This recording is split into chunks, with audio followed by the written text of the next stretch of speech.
کہ موسیٰ نبی کا تذکرہ جب قرآن میں آیا ہے تو موسیٰ نبی کے ساتھ ایک نبی اور کا تذکرہ آیا اور وہ ہے جناب خضر، جناب خضر۔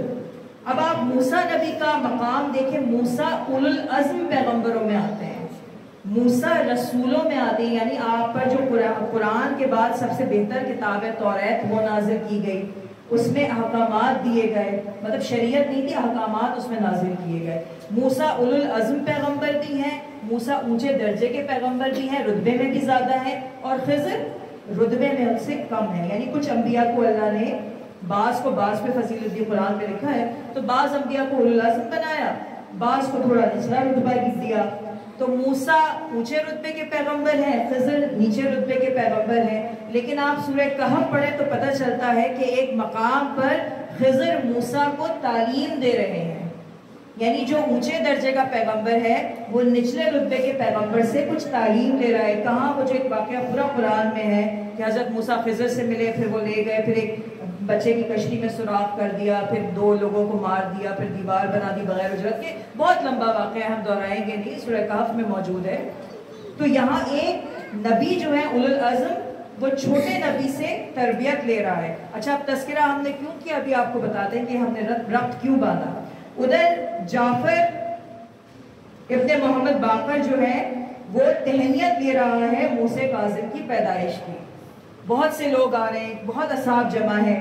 تو ایک صحابی نے میرے مولا کے آگے بڑھ کر کہا کہ مولا آپ مصروف تو ہیں لیکن مجھے آپ سے ایک سوال پوچھنا ہے احرام حج سے متعلق۔ تو میرا مولا مصروف تھا لوگوں سے بات کرنے میں، تو بغیر دیکھے میرے مولا نے اس صحابی کا چہرہ اشارہ کیا کہ جاؤ وہ میرا بچہ جو گہوارے میں چند گھنٹے چند دن کا ہے جا کے یہ سوال اس سے کر لو۔ میرے مولا نے کہا اس سے کرو۔ اچھا صحابی بھی چونکہ رتبہ آل محمد جانتا تھا تو اس نے کوئی سوال نہیں کیا، وہ فوراً پلٹ کے گہوارے کی طرف گیا اور بچے کو چہرہ دیکھا اور پہلے کہا سلام کیا، اور اس چند روز کے بچے نے انتہائی فصیح و بلیغ زبان میں سلام کا جواب دیا، چند دن کے بچے نے۔ اچھا اس کی دیکھا دیکھی کہ یہ بچے سے سوال کر رہے ہیں چند ماہ کے، جو بولے گا کس طرح، اور امام کے اصحاب بھی آ کے گہوارے کے گرد جمع ہو گئے۔ اچھا اب وہ صحابی سوال کرتا رہا، یہ میرا مولا گہوارے میں چند دن کا جواب دیتا رہا۔ آخر ایک موقع پر کسی شخص نے پیچھے سے جھانک کر کہا کہ یہ بتائیے جناب موسیٰ کہ کیا آپ کا علم انبیاء کے علم سے بھی بڑھ کر ہے؟ بس میرے مولا نے گہوارے سے ایک تیر جیسی نظر پوچھنے والے پر ڈالی جو پیچھے کھڑا تھا، اور کہا کہ ہم آئمہ، ہم امام، ہم حجت اللہ علم لیتے ہیں اپنے نانا نبی سے، جنہیں ڈائریکٹ بلا واسطہ علم ملا ہے خدا سے۔ اے خضر تم تو سب جانتے ہو۔ مولا نے اشارہ کیا، چند دن کا بچہ انگلی اٹھا کے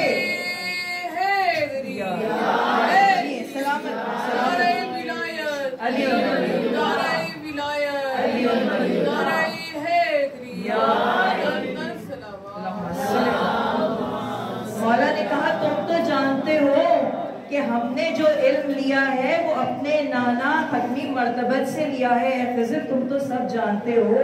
تو وہاں ایک اولو العزم پیغمبر علم لے رہا ہے ایک چھوٹے پیغمبر سے، اور یہاں وہی پیغمبر آیا ہے دیدار حجت اللہ کے لیے، دیدار حجت اللہ کے لیے، کیونکہ جناب خضر پہ واجب ہے کہ وہ ہر روز زمین پر اللہ کی موجود حجت کو جا کے سلام کرتے ہیں۔ یہ کئی آئمہ کے ساتھ یہ واقعات ہوئے ہیں۔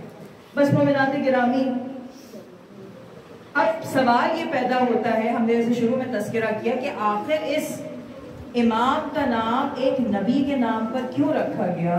کیوں علی یا حسن یا محمد نہ رکھ دیا گیا نام اس امام کا؟ اس کے بھی پیچھے ایک بہت بڑی دلیل اور اس کے بھی پیچھے ایک بہت بڑی وجہ ہے۔ پروردگار ہر نبی کا، ہر امام کا نام اتارتا بھیجتا ہے اس وقت کے حالات کے حساب سے، جو حالات موجود ہوتے ہیں، جس طرح کا زمانہ ہوتا ہے، جس طرح کے لوگ ہوتے ہیں، اسی حساب سے نبی یا امام کا نام رکھا جاتا ہے۔ اب موسیٰ کے دور میں کیا چیز قرآن تذکرہ کرتا ہے؟ کس چیز کا زور تھا؟ بتائیں نا کوئی مجھے، موسیٰ کے دور میں کن لوگوں کا زیادہ زور تھا جو قرآن نے تذکرہ کیا؟ جادوگروں کا۔ سلامت رہیں، جی ہیں، جادوگروں کا بہت زور تھا، وہاں بڑا جادو۔ اچھا اب یہ جادو دنیا میں آیا کیسے، یہ جادو پھیلا کیسے، وہ بھی ہم تھوڑی سی آپ کو بتائیں گے، 2 منٹ کا تذکرہ کریں گے۔ ابراہیم نبی اولوالعزم پیغمبر پروردگار نے بھیجے۔ ابراہیم نبی کی خاصیت کیا تھی؟ اللہ نے کیا علم دیا تھا کہ ستاروں کی چالیں پہچانتے تھے۔ جیسے ہر نبی کے ساتھ ایک مخصوص علم ہوتا ہے، ابراہیم نبی کے ساتھ کیا علم تھا کہ سورج کی، چاند کی، سیاروں کی، ستاروں کی چالیں پہچان کے بتا دیتے تھے کہ یہ ستارہ کب غروب ہوگا، یہ ستارہ کہاں جا رہا ہے، اس ستارے کا مطلب کیا ہے، یہ ستارہ نحس ہے یا نیک ہے، یہ چالیں۔ لیکن ساتھ ساتھ کیا بتاتے تھے لوگوں کو کہ یہ سورج ہے، روشنی دینے والا ستارہ ہے، لیکن یہ خدا نہیں ہے۔ یہ چاند ہے، ٹھنڈک دینے والا ستارہ ہے، لیکن یہ خدا نہیں ہے۔ یہ فلاں ستارہ زہرہ ہے، لیکن یہ ستارہ خدا نہیں ہے۔ یہ سب خدا کی مخلوق ہیں۔ تو جہاں چالیں بتانا شروع کرتے تھے ستاروں کی، لوگ بھاگ جاتے تھے۔ جب ستاروں کا بتاتے تھے کہ آؤ تمہیں بتاؤں، تمہیں علم دوں، تو لوگ جمع ہوتے تھے۔ جہاں ان کی چالیں بتانا شروع کرتے تو لوگ نکلنے لگتے تھے کہ یہ تو ہمیں ہی جو ہے وہ پروردگار یکتا کی پرستش سکھانے میں لگے ہوئے۔ تو جناب ابراہیم کے ساتھ ایک گھاٹ تھا پیچھے پیچھے پیچھے، جیسے ہر نبی کے ساتھ ہوتا ہے، جیسے ہم عرف عام زبان میں کہتے ہیں منافق۔ ہمارے نبی کے ساتھ بھی بہت سارے تھے۔ ابراہیم نبی کے پیچھے ایک منافق، جسے تاریخ نے لفظ دیا گھاٹ، جو نبی کے ساتھ لگا ہوتا ہے۔ کیوں لگا ہوتا ہے؟ کہ وہ نبی کی تعلیم کے ذریعے نبی کے رازوں کو جمع کرتا ہے، اور وہ پھر ان رازوں کا غلط استعمال کرتا ہے، حتیٰ کہ حدیثیں بھی توڑ مروڑ دیتا ہے، اپنے مطلب سے نکال دیتا ہے۔ یہی گھاٹ بعد میں گرو بن جاتا ہے، اور گرو ایسا بنتا ہے کہ لوگ تاریخ میں لکھتے ہیں کہ زیادہ خلیفہ گیری مت کرو، ہوتا ہے نا ایسا۔ تو ابراہیم کے ساتھ ساتھ بھی ایک گھاٹ تھا، نام اس کا تاریخ نے لکھا ہری۔ اب یہ جو ہری تھا، ابراہیم کے ساتھ ساتھ وہ ستاروں کا بتاتے رہتے تھے، یہ محفوظ کرتا رہتا تھا، اللہ نے دماغ تو دیا تھا۔ آخر جب ابراہیم کو اس کی اصلیت کا پتہ چلا تو ابراہیم نے اسے نکال باہر کیا یروشلم سے۔ وہاں سے نکل کے یہ چلا گیا مصر، اور مصر جا کے ابراہیم کی تعلیم اور رازوں کو استعمال کر کے جادو سیکھتا رہا اور وہاں لوگوں کو سکھاتا رہا۔ اس کے بعد مصر سے نکالا گیا، مصر سے نکلنے کے بعد ہندوستان آ گیا، یہاں لوگوں کو جادو سکھایا، اور اتنا جادو سکھایا کہ آج بھی بنگالی جادو مشہور ہے۔ ہندوستان کا حصہ تھا نا بنگال، تو آج بھی بنگالی جادو بہت مشہور ہے۔ آخر یہ مر گیا، اور مر کے اس کو ہری کو دفنا دیا گیا، اور اس کو جہاں دفنایا گیا وہ جگہ آج بھی موجود ہے، جس کا نام آپ نے اکثر سنا ہوگا، ہریدوار۔ یہ لفظ آپ نے سنا ہوگا، ہریدوار۔ یہ آج بھی اس کی قبر موجود ہے، اور جادوگر ہی اس کی قبر کا گھیرا کیے ہوئے جادو ٹونے اور چلے کاٹتے رہتے ہیں۔ تو بس اس طرح جادو دنیا میں پھیلا۔ اب یہ جو میرا ساتواں امام تھا، امام موسی کاظم، اس کے دور میں بھی یہ تھا کہ 4 خلفاء کا دور میرے امام نے دیکھا۔ جب پیدا ہوئے تو منصور دوانتی کا دور تھا، جس نے میرے چھٹے امام کو ذہن میں لاحل دیا۔ وہ جب مر گیا تو اس کا بیٹا مہدی وہ کچھ عرصے رہا، پھر اس کا بھائی ہادی وہ کچھ عرصے رہا، اور اس کے بعد اس کا بیٹا آ گیا ہارون رشید، جس نے دشمنی محمد و آل محمد میں وہ کارنامے سر انجام دیے کہ آج تک تاریخ اسے یاد کرتی ہے کہ اپنے محل کے نیچے ایک تہخانہ اس نے بنایا تھا، جس کے گارے میں مسلمانوں کے، اہل بیت کے ماننے والوں کے خون کو شامل کر کے اس کی دیواریں پر اور کھوپڑیوں کے کمرے بنائے جاتے تھے۔ یعنی اتنا ظلم اس نے اہل بیت کے ماننے والوں پر کیا۔ تو بس کئی بار میرا یہ امام قید ہوتا رہا۔ جب ہارون رشید کا دور تھا، اس میں بھی میرا مولا قید تھا۔ آخر اس نے سوچا کہ کیوں نہ موسی کاظم کو اور اس کے غلاموں کو اور ماننے والوں کو بلا کے ان کی تحقیر کی جائے۔ اس نے حکم دیا کہ چونکہ عرب میں تو جادو تھا نہیں، نہ جادوگر تھے، اس نے حکم دیا کہ جادوگروں کو بلاؤ، مصر میں ہے تو بلاؤ، ہندوستان میں ہے تو بلاؤ۔ جادوگروں کو جمع کیا گیا، تو ان میں جو سب سے ماہر جادوگر تھا، ہارون رشید نے پوچھا تیرے پاس کیا جادو ہے؟ کہا کہ میں تاش کے پتوں سے جادو کرتا ہوں، میں تاش کے پتوں کو ہوا میں اڑاتا ہوں اس طرح کہ وہ ایک کے بعد ایک تعدد کے ساتھ، نمبروں کے ساتھ خود بخود آ کے ایک ترتیب میں لگ جاتے ہیں اور ہوا میں اڑتے ہیں۔ کہا کہ اچھا اگر تو تاش کے پتے اڑاتا ہے تو روٹی بھی اڑا سکتا ہوگا؟ کہا کہ ہاں اگر ہلکی چیز ہے تو میں ہوا میں اڑا سکتا ہوں۔ بس اس نے حکم دیا کہ جو غلام ہیں اہل بیت کے، جو امام موسیٰ کاظم کے ماننے والے ہیں، وہ بھی قید میں تھے، بہت سے مومنین امام کے ساتھ قید میں، کہا کہ ان کو قید سے لے کر آؤ اور موسیٰ کاظم کو بھی لے کر آؤ۔ یہاں اس نے روٹیاں پکانے کا حکم دیا کہ روٹیاں بہت ساری پکائی جائیں، ہم ایک بڑی دعوت کا اہتمام کرتے ہیں۔ آخر امام کے غلاموں کو جو قید میں سے لایا گیا، امام موسیٰ کاظم کو لا کے ایک مسند پر بٹھایا گیا۔ امام نے جب اپنے سامنے روٹیوں کا ڈھیر دیکھا تو مومنین کی طرف آنکھ سے اشارہ کیا کہ خبردار ان روٹیوں کے ڈھیر میں سے روٹی نہ اٹھانا۔ لیکن بس مسئلہ یہ کہ وہ جو غلام تھے امام کے، وہ کئی روز کے بھوکے پیاسے تھے، انہیں بھوکا رکھا گیا تھا۔ بس مومنات، جب انسان پر بھوک حملہ آور ہوتی ہے تو نہ اسے ہدایت نظر آتی ہے، نہ کوئی حکم نظر آتا ہے۔ ان میں سے ایک جس نے امام کو نہیں دیکھا، وہ جیسے ہی اندر داخل ہوا اس کی نظر ان روٹیوں پر پڑی، بھوک سے جاں بلب تھا، جیسے ہی روٹیوں کو دیکھا لپک کے روٹی اٹھانا چاہی۔ اب جب اس نے روٹی اٹھائی تو ادھر ہارون نے اس جادوگر کو اشارہ کیا اور جادوگر نے روٹی کو ہوا میں بلند کر دیا، یعنی اس کے ہاتھ سے وہ روٹی چھن گئی۔ یہ منظر دیکھ کر تمام جو ساکنین دربار تھے، جو دربار میں موجود لوگ تھے، وہ تمسخر اڑانے لگے کہ دیکھو روٹی اس کے ہاتھ نہ آئی، یہ بھوکے کا بھوکا رہ گیا۔ اب اللہ کی حجت جو دربار میں تھی وہ کب گوارا کرتی کہ ہمارے چاہنے والوں کو کوئی تیری آنکھ سے بھی دیکھے۔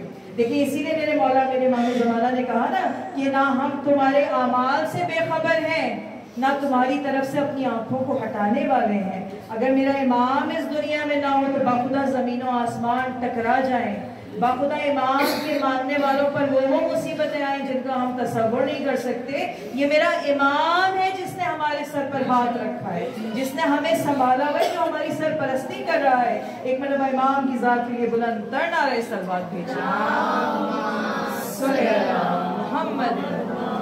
تو بس اس وقت کی حجت نے دیکھا، ساتھ کی حجت نے، کہ میرے ماننے والے کی تحقیر ہو رہی ہے، تمسخر اڑایا جا رہا ہے، مذاق اڑایا جا رہا ہے، بے عزتی کی جا رہی ہے۔ میرے امام نے نگاہیں اٹھا کر اس جادوگر کو دیکھا، جہاں وہ بیٹھا تھا اس کی پشت پر ایک قالین لگا تھا دیوار کے اوپر، جس پر ایک بڑا سا شیر بنا ہوا تھا، ببر شیر بڑا سا۔ امام نے اشارہ کیا اور کہا اپنی زبان سے کہ اے شیر، اے درندے، نکل آ باہر اور نگل لے اس تحقیر کرنے والے جادوگر کو۔ بس امام کا یہ حکم سننا تھا کہ بر حکم خدا وہ شیر زندہ ہوا، قالین سے باہر آیا، اپنے ایک پنجے سے زور سے مارا اس جادوگر کو کہ وہ زمین پہ گر پڑا، اس کے سینے پر آیا اور اپنا منہ کھول کر اسے سالم نکل گیا، اسے سالم نکل گیا۔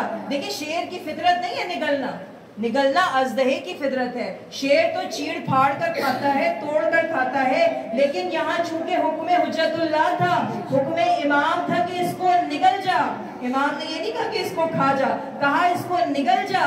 بس امام کے حکم پر اپنی فطرت کو بدلا اور اس کو سالم نگل گیا، سالم نگل گیا۔ اب جتنے درباریوں نے یہ منظر دیکھا وہ تو انگشت بدندہ رہ گئے، حیران رہ گئے کہ یہ قیدی، یہ نحیف و نزار قیدی، یہ کئی دن کا بھوکا قیدی، یہ بیڑیوں ہتکڑیوں میں جکڑا قیدی، لیکن آج بھی اتنی قدرت رکھتا ہے کہ اگر ایک بے جان چیز کو حکم دے تو وہ زندہ ہو کر اس کا حکم بجا لائے۔ بس اس شیر کو دیکھ کر تمام کے تمام درباری ڈر گئے۔ امام نے کہا باقیوں کو ڈرنے کی کوئی ضرورت نہیں، جس نے تحقیر کی تھی اس نے